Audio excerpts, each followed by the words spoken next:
स्वागत है एक और नए सेशन में दोस्तों। आज के सेशन में बात करेंगे पीटीटी परीक्षा 2026 के लिए रीजनिंग मानसिक योग्यता के कुल 15 प्रश्न हैं। आज के सेशन में हम देखेंगे ये जो हमारे प्रश्न हैं पिछले सालों में पीटीटी एग्जाम्स में 3 से 4 बार हैं जो कि रिपीट हुए हैं और थोड़ा सा पैटर्न चेंज करके अक्सर यही प्रश्न हैं जो कि पूछे गए हैं। तो जिन अभ्यर्थियों का 15 जून को एग्जाम से उन सभी अभ्यर्थियों के लिए ये जो क्लास है इम्पोर्टेंट रहने वाले हैं। अंत तक बने रहिएगा और इन्हीं प्रश्नों के जो आंसर हैं अपने लाइव सेशन में जरूर बताएं। शुरुआत करेंगे हम प्रथम क्वेश्चन से। निम्न में से विषम शब्द चुनिए। विषम शब्द की आपको पहचान करनी है। 3 शब्द अलग हैं और एक शब्द है जो कि तीनों शब्दों से अलग है। आपको बताना है इस प्रश्न का करेक्ट आंसर। तो देखिए हमारा राइट आंसर हो गया ऑप्शन नंबर डी। आम हमारा विषम शब्द है। बाकी देखिए कमल, गुलाब और चमेली ये 3 फूल होते हैं, कमल का फूल। बाकी देखिए आम, आम एक फल होता है, तो ये सबसे विषम हो गया। तो हमारा करेक्ट आंसर हो गया ऑप्शन नंबर डी। अब देखते हैं प्रश्न संख्या सेकंड।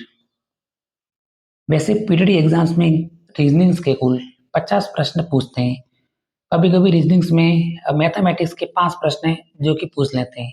तो कुल मिला के आपके 45 प्रश्न कंफर्म रीजनिंग्स के ही पूछ लेते हैं। तो 50 प्रश्न 150 अंक के लिए प्रत्येक प्रश्न आपका 3 अंक का होता है। प्रश्न संख्या 2, श्रृंखला को पूरा कीजिए। ये हमारी एक श्रृंखला है। इस श्रृंखला में इस प्रश्नवाचक चिन्ह पे कौन सा हमारा अंक है वो आएगा। तो पहले आप बताने की कोशिश करें, फिर हम प्रश्न का आंसर देखते हैं। 1, 4, 9, 16, 25 दे रखे हैं। तो यहाँ पे देखिए 1 किस प्रकार से आ रहा है, 4 कैसे आ रहा है, 9 किस प्रकार से आ रहा है, ऐसे आपको देखना है। जब हम स्क्वायर रूट और घन रूट, तो यहाँ पे देखिए स्क्वायर रूट, जब हम 1 का स्क्वायर करते हैं तो हमारी संख्या कितनी आती है, 1 आती है। 2 का स्क्वायर करते हैं 4, 3 का स्क्वायर करते हैं 9, 4 का स्क्वायर करेंगे 16, 5 का स्क्वायर करेंगे 25 और 6 का स्क्वायर करेंगे तो हमारी संख्या कितनी आ रही है, वो आ रही है 37। इस तरह से ये हमारी सीरीज बन रही है। तो आपको पहले से ही दिमाग में रखना है, ठीक है। फिर आंसर आपका अपने आप है जो कि आ जाएगा। तो ऑप्शन नंबर सी। अगला प्रश्न देखते हैं।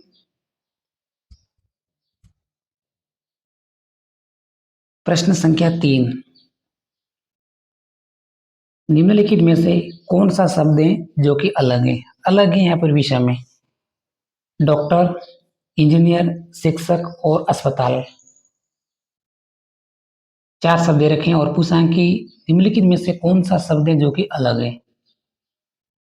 तो यहाँ पे सबसे विषम है, आपको भी आंसर इसका मिल गया होगा और आपने 3 अंक के जो कि अगर प्रश्न आएगा तो प्राप्त कर लेंगे। इसमें जो सबसे अलग है वो है अस्पताल। अस्पताल एक स्थान से संबंधित है, जबकि डॉक्टर, इंजीनियर और शिक्षक ये किसी व्यक्ति के पेशे या कार्य को दर्शाते हैं। पेशा है, कार्य है, ठीक है। डॉक्टर है, इंजीनियर है, शिक्षक है। तो यहाँ पे हमारा सबसे अलग है option number D. Next question देखते हैं। प्रश्न संख्या 4 हमारी स्कीम पे रहा है जो कि पीटीटी एग्जाम्स में पूछ लेते हैं अक्सर। यहाँ पे केवल संख्या जो कि चेंज करेंगे। तो यहाँ पे DELSI, हमें इसमें दिल्ली नहीं पढ़ना है।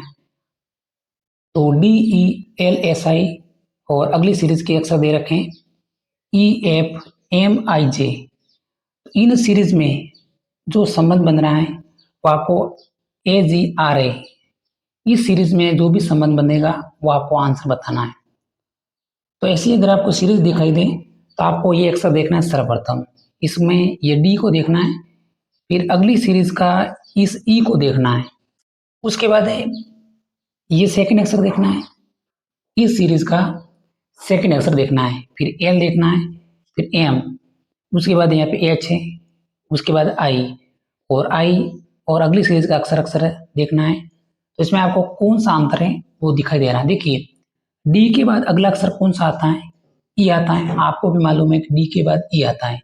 इसमें देखिए ई दे रखा है और इस ई के बाद अगला अक्षर कौन सा आता है, ई एफ। तो देखिए सेकंड अक्षर एफ आसानी से दिया गया है, यहाँ पे एल, एम, एस, आई और आई और जे। अब हमें आगरा का इसी तरह है जो कि अंतर निकालना है। अब आपको समझ में आ जाएगा। यहाँ पे देखिए प्रत्येक में एक एक ऐड हो रहा है ना, प्रत्येक में, ई सीरीज में प्रत्येक में एक एक। तो यहाँ पे भी हमें ए जी आर में प्रत्येक में एक एक अक्षर है जो कि ऐड हो रहा है, अगला अक्षर आ रहा है, ए के बाद B, G S, R S, A B. तो इस सीरीज में आपको बी एस एस बी कौन सा ऑप्शन दिखाई दे रहा है, ऑप्शन नंबर बी है, जो कि हमारा करेक्ट आंसर हो गया। कुछ नहीं किया, यहाँ पे प्रत्येक में एक एक है जो कि जोड़ा गया है, प्रत्येक अक्षर में एक एक अक्षर। तो ऐसे आपको संबंध है जो कि निकालने हैं अक्षरों के मध्य। दो दो का पूछ सकते हैं, तीन तीन अक्षर का पूछ सकते हैं, थोड़ा सा ध्यान रखिए, समझने की कोशिश करें।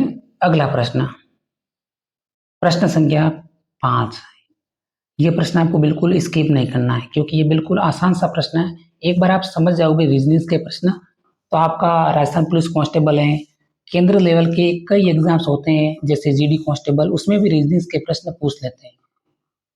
उसके बाद एसआई परीक्षा में भी रीजनिंग के प्रश्न पूछ लेते हैं और पीटीटी एग्जाम्स, बीएसटीसी एग्जाम्स में तो 50-50 पूछ लेते हैं। किसी प्रश्न आकृति में उत्तर आकृति चिन्हित है। ये जो हमारे एक प्रश्न आकृति है तो ये हमारी उत्तर आकृतियां चार।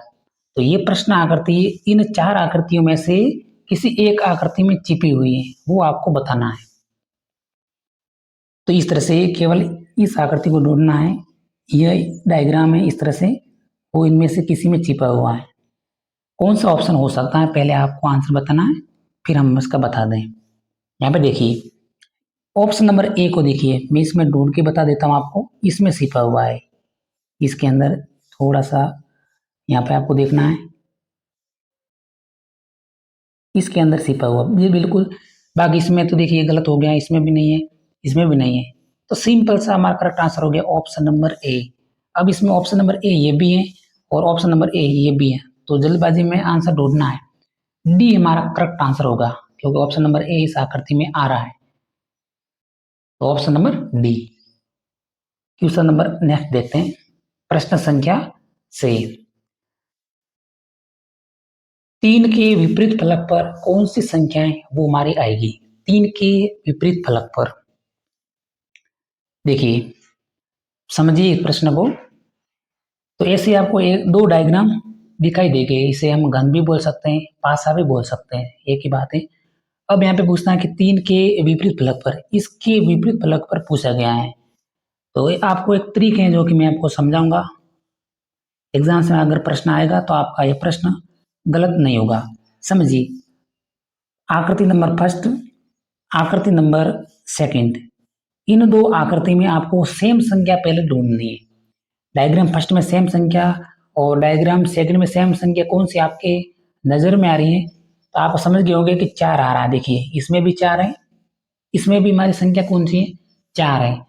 तो देखिए जब से 4 संख्या आ रही है तो हमें इसका आंसर अब आसानी से मिल जाएगा। अब इसको घड़ी की सुई की दिशा में अंकों को लिख लेना है, ठीक है, क्योंकि 4 इसमें भी कॉमन है, 4 इसमें भी कॉमन है। तो इस तरह से आपको घड़ी की सुई की दिशा में, जिस तरह से घड़ी की सुई चलती है टाइमिंग वाली, तो उस दिशा में आपको लिखना है। तो मैं यहाँ लिख देता हूँ 4, 4 के बाद 2, 2 के बाद कौन सा अंक आ रहा है, वो आ रहा है 1। इस तरह से मैंने लिखा, कुछ नहीं किया। अब आपको इस तरह से वामावर्त और दक्षिणावर्त आपको पता होगा। तो यहाँ पे देखिए 4, सेम संख्या को जस्ट सेम संख्या के नीचे लिखना है, इस 4 को। उसके बाद कौन सी संख्या आ रही है, 3 आ रही है, और उसके बाद कौन सी संख्या आ रही है, वो आ रही है 5 आ रही है। अब यहाँ पे देखिए 3 के विपरीत फलक पर पूछा है, तो ये हमारा 3 रहा। इस 3 के विपरीत फलक पर कौन सी संख्या आ रही है, जल्दी से हम लोग कर देते हैं 2। जरूरी नहीं कि 3 के विपरीत फलक पर पूछेगा, ये भी पूछ सकता है कि 5 के विपरीत फलक पर कौन सी संख्या आएगी, 2 के विपरीत फलक पर कौन सी संख्या आएगी, 1 के विपरीत फलक पर कौन सी संख्या आएगी। तो देखिए यहाँ पे 3 के विपरीत फलक पर जो हमारी संख्या आ रही है वो आ रही है 2, ठीक है। यहाँ पे 2 के विपरीत फलक पर कौन सी संख्या आ रही है, 3 आ रही है, एक ही बात है। उसके बाद 1, इस 1 के विपरीत फलक पर जो हमारी संख्या आ रही है वो आ रही है 5, 5 के विपरीत फलक पर जो हमारी संख्या आ रही है वो आ रही है 1। तो ऐसे भी आप आंसर जो दे सकते हैं। Option number C. मैंने बिल्कुल आसान भाषा में वैसे आपको समझाया है, फिर भी अगर आपको समझ में नहीं आया, क्योंकि रीजनिंग्स के प्रश्न ऐसे होते हैं जो कि इतनी आसानी से समझ में नहीं आते। जब आप पहली बार क्लास देखोगे तो आपको क्लास हार्ड लग सकती है, लेकिन समझने का प्रयास करना है। 3 अंक आपको दिलाएंगे अपने एग्जाम्स में। वैसे अगर आप साइंस के अभ्यर्थी हैं तो पीटीटी एग्जाम्स में साइंस के अभ्यर्थियों के लिए कॉलेज दूर मिल जाता है। कॉलेज के अभ्यर्थियों को पिछले साल भी नहीं मिला था, क्योंकि इस साल पिछले साल की तुलना करें तो थोड़े से ज़्यादा फॉर्म भरे गए। और साइंस की कट ऑफ में बता दूं 2025 में है, क्योंकि जैसे जैसे पीटीटी एग्जाम्स होते हैं और जैसे अलॉटमेंट जारी होते हैं तो उस टाइम में लाइव होता हूँ। तो पीटीटी एग्जाम्स में साइंस की कट ऑफ जो पिछले साल के अभ्यर्थी जुड़े होंगे तो बता देता हूँ। प्रथम लिस्ट में 380 नंबर पे गई थी 600 में से। पेपर देखें तो लाना इतना आसान नहीं था, 600 में से 380। सेकंड लिस्ट में भी 370 पे नहीं मिला था, बाद में थोड़ी सी कम गई थी, क्योंकि 4 लिस्टें आती हैं, प्रथम सेकंड थर्ड और फोर्थ। आर्ट्स में जरूर मिल जाती है, थोड़ा सा कंपटीशन रहता है साइंस में, क्योंकि आपके टोटल सेलेक्ट करते हैं वो करते हैं 20,000 ऑल राजस्थान में। क्योंकि 20,000 क्यों करते हैं, जैसे मान लीजिए 100 सीटें होती हैं, थोड़ा सा समझिए आपका ग्राफ। 100 सीटें में से 60 तो सीटें आर्ट्स की होती हैं। एक कॉलेज में अधिकतर 100 सीटें होती हैं, मतलब 100 अभ्यर्थियों की संख्या लेते हैं कॉलेज में। 60 आर्ट्स के होते हैं, 20 साइंस के पास करते हैं और 10 करते हैं वो करते हैं आपके कॉमर्स के। तो इसलिए थोड़ी सी साइंस की कट ऑफ है ज़्यादा जाती है, कॉमर्स में अभ्यर्थी कम होते हैं तो मिल जाती हैं। और आर्ट्स में तो आपको बताएं कि 60 नंबर 60 सीटें होती हैं, फिर भी आपके 300 से नंबर गई थी 2025 में।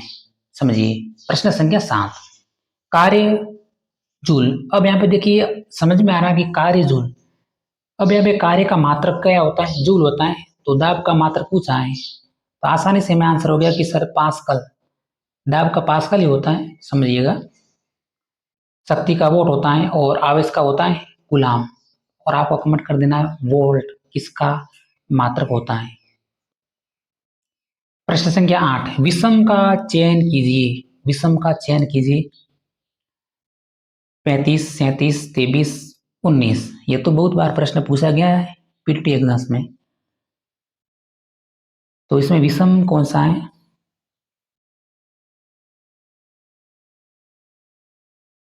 तो वैसे इसमें विषम संख्याएं वो हमारा कौन सा ऑप्शन होगा? ऑप्शन नंबर ए होगा 35। देखिए इसमें जब 35, इसमें 5 का भाग पूरा पूरा जा रहा है और 35 एक भाज्य संख्या है, ठीक है। भाज्य और अभाज्य से पूछा है। 37 में किसी भी संख्या का भाग नहीं जा रहा है, ठीक है। देखिए इकाई का अंक कौन सा है? 7 है। इकाई का अंक कौन सा? 23। 23 में किसी भी संख्या का भाग नहीं जा रहा है, ठीक है। और 19 में भी नहीं जा रहा है। तो 35 हमारी एक भाज्य संख्या है और सबसे विषम हो गया। इस तरह से ढूंढना, केवल 2 सेकंड लगेंगे आंसर बताने में। प्रश्न संख्या 9 हमारे स्क्रीन पे रहा, जो कि बीएसटीसी एग्जाम्स में पूछा गया था। ये भी एक अंक श्रृंखला सीरीज दे रखी है और पूछा गया है कि 23 प्रश्नवाचक चिन्ह पे कौन सा अंक है वो मार आएगा। देखिए पीटीटी और बीएसटीसी में पूछ लिया गया है प्रश्न 3, 5, 9, 15, 23, 33। तो ऐसी सीरीज में आपको अंतर देखना, 3 और 5 के मध्य, 5 और 9 के मध्य, 9 और 15 के मध्य, 15 और 23 के मध्य, 23 और 33 के मध्य। प्रथम तरीक तो आपको ऐसे अप्लाई करनी है। अगर इस तरीके से अगर मान लीजिए आपका आंसर नहीं निकलता है तो आपको ये पहला अक्षर देखना है, दूसरा अक्षर आपको स्किप कर देना है, तीसरा अक्षर देखना है, फिर चौथा अक्षर स्किप कर देना है, पांचवा अक्षर देखना है। इस तरह से आपको आंसर देखना है। अब यहाँ पे देखिए इसका आंसर मैं आपको बताता हूँ। 3 और 5 इन दो संख्याओं के मध्य अंतर कितनी संख्याओं का है? सर जी 2 संख्याओं का अंतर है। 3 और 2 5। 5 और 9 के मध्य कितनी संख्याओं का अंतर है? 5 और 4 9। 9 और 15 के मध्य कितनी संख्याओं का अंतर आ रहा है? 6 आ रहा है।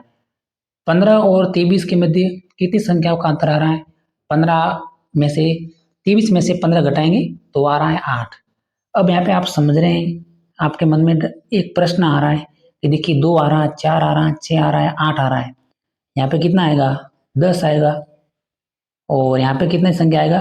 12 आएगा। 2 का पारा चल रहा है और 2 2 का अंतर चल रहा है। तो हमें कुछ नहीं करना, 33 है, उसके बाद अगला अक्षर कौन सा आ रहा है? 12 आ रहा है।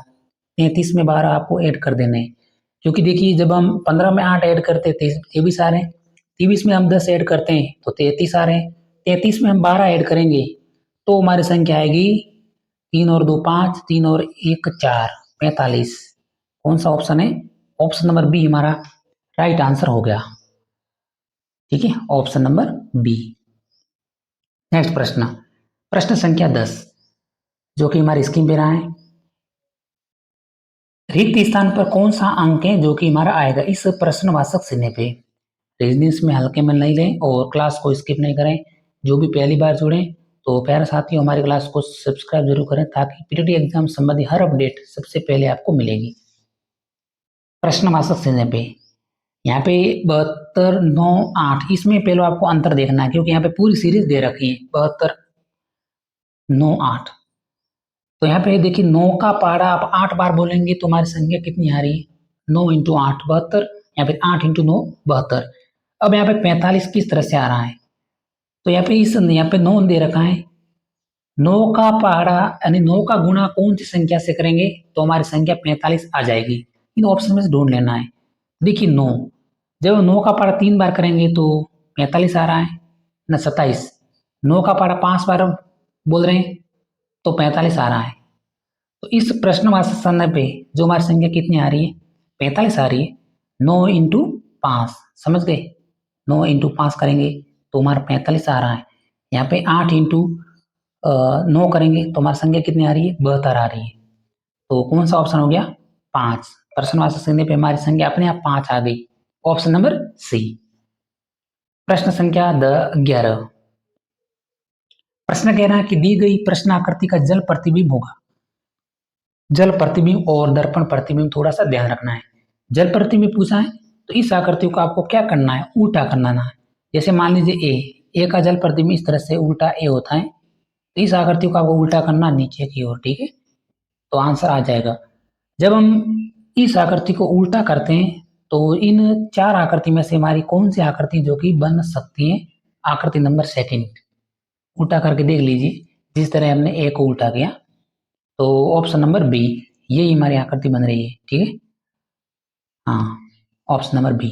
नेक्स्ट प्रश्न संख्या 12। प्रश्न सेम ही है, केवल आपको डायग्राम दिया गया। देखिए बीएसटी पीटीटी में पूछा गया है। दोनों में रीजनिंग्स के 50-50 पूछते हैं, सेम वेटेज रहता है। तो जिन अभ्यर्थियों ने बीएसटीसी की तैयारी कर रखी है वे सीट आसानी से पीटीटी की कवर कर लेते हैं। 4 2 16 और प्रश्नवाचक चिन्ह। भाई इसका आंसर आपको आना चाहिए। अब तो कुछ नहीं करना, 2 का स्कोर कर रहे हैं, संख्या कितनी आ रही है? 4। 3 का स्कोर कर रहे हैं 9, 4 का स्कोर कर रहे हैं 16, 5 का स्कोर करेंगे तो हमारी प्रश्नवाचक चिन्ह पे कौन सी संख्या आएगी? वो आएगी 25। Option number D. 2 3 4 5 अगर एक संख्या अगला होती तो 6 का पूछ लेते और 37 आंसर होता। तो ऑप्शन नंबर डी। यहाँ पे 2 और 5 दोनों दे रखे हैं तो 5 का स्कोर किया तब प्रश्नवाचक चिन्ह पे संख्या आई वो आई 25। Option number D. प्रश्न संख्या 13। दी गई प्रश्न आकृति का सही जल प्रतिबिंब। यही हमारा जल प्रतिबिंब का दूसरा प्रश्न आ गया है। तो पहला प्रश्न तो मैंने आपको बता दिया था, तो अब आपको इसका आंसर भाई बताना है। जल प्रतिबिंब का पहले मैंने आपको बताया कि इस आकृति को क्या करना है? उल्टा करना है। जब उल्टा करेंगे तो कौन सी आकृति वो हमारी बनेगी? आकृति नंबर सेकंड बनेगी। जैसे मान लीजिए ये टी है, इस टी को उल्टा करेंगे तो इस तरह से टी बनेगा। तो यह आकृति मान लीजिए इस तरह से, ये इस तरह से थोड़ी सी मान सकते हैं। मान लीजिए 7, ये 7 है। ठीक है, ये 7। जब मैं इसको उल्टा करूंगा तो किस तरह से बनेगा? ये 7 को जस्ट उल्टा करूंगा तो इस तरह से बन जाएगा ये। तो ऑप्शन नंबर सेकंड किसमें? ऑप्शन नंबर बी हमारा राइट आंसर हो गया। प्रश्न संख्या 14 हमारी स्क्रीन पे। कलम का लिखने से वही संबंध है जो क्रिकेट का है। अब यहाँ पे देखो कलम का लिखने से संबंध है। कलम पेन, पेन से हम क्या करते लिखते हैं। तो उसी प्रकार क्रिकेट का संबंध किससे है? मैदान से, खिलाड़ी से, खेलने से, हॉकी से। क्रिकेट का होगा खेलने से। ऑप्शन नंबर बी हमारा करेक्ट आंसर होगा। कलम से लिखते हैं, क्रिकेट में क्या करते हैं? खेलते हैं। खिलाड़ी से नहीं होगा, मैदान से भी नहीं होगा। हॉकी तो आपको बिल्कुल कैंसिल कर देना है। जरूर इसमें थोड़ा सा आप कन्फ्यूजन होंगे, लेकिन कलम का संबंध लिखने से तो क्रिकेट का खेलने से होगा। ऑप्शन नंबर सी, बी नहीं, ऑप्शन नंबर सी हमारा करेक्ट आंसर हो गया, खेलना। नेक्स्ट प्रश्न संख्या 15 और आज की क्लास का हमारा अंतिम प्रश्न है। चाय, कॉफी और पेय पदार्थ को प्रदर्शित करता हुआ वेन आरेख कौन सा है? चाय, कॉफी और पेय पदार्थ, वेन आरेख के 2 से 3 प्रश्न आ जाते हैं। तो देखिए पेय पदार्थ, पेय पदार्थ के अंतर्गत हमारी चाय भी आती है और कॉफी भी आती है, और चाय और कॉफी में मध्य आपस में कोई रिलेशन नहीं है, ना ही कोई संबंध है। तो ऑप्शन नंबर 3 हमारा करेक्ट आंसर हो गया। अगर हमारा प्रश्न होता राजस्थान, गुजरात और पंजाब, तो ऑप्शन नंबर सेकंड आंसर हो जाता। कोई संबंध नहीं बन रहा है तो आपको ऑप्शन नंबर सेकंड भरना है। तो यहाँ पे चाय और कॉफी पेय पदार्थ के अंतर्गत आते हैं, तो ऑप्शन नंबर 3। प्यारे साथियों, आज के क्लास हमें हमारी आपको कैसी लगी? अगर थोड़ी बहुत पसंद लगी है तो क्लास को लाइक करके जाएं। इस तरह मिलेंगे अगले सेशन में। धन्यवाद।